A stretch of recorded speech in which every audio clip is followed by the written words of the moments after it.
So in lesson number 4, we're going to talk about fixing a few things. Now, the first thing that we'll talk about fixing is if we resize the site, you'll see that it breaks as I showed you on my phone earlier. Now, what we're going to do is we'll talk about something brand new called media queries. These are based in CSS because it's how it looks and how it feels. And what we'll do is rather than making 2 versions of the website, we'll change the style depending on how wide our page is. So rather than it being here, what we'll do is we'll fix the layout and make it look pretty good.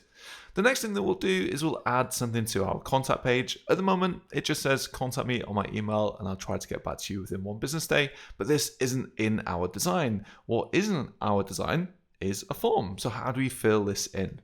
Now, the last thing we'll talk about in this lesson is variations. Now, we've worked with 3 different designers on different variations for this project.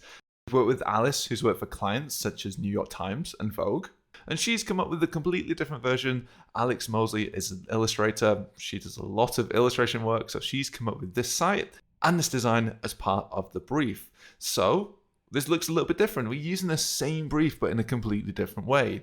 And we've also worked with Jacqueline, who's worked with clients such as 2 Dots and Google as well. And you can see here, we've got a very different design system. So completely different, even though it's roughly the same brief. So again, something that looks very, very different. And we've also worked with Mira, who's worked with places like Studio Maros. And what we can see here is something completely different as well.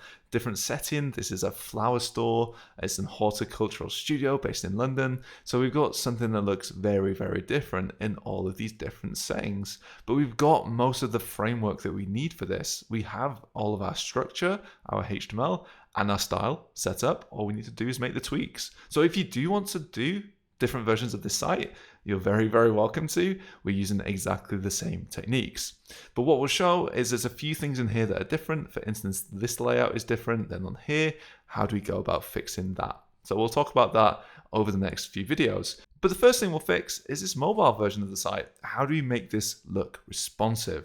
We're going to talk about responsive design.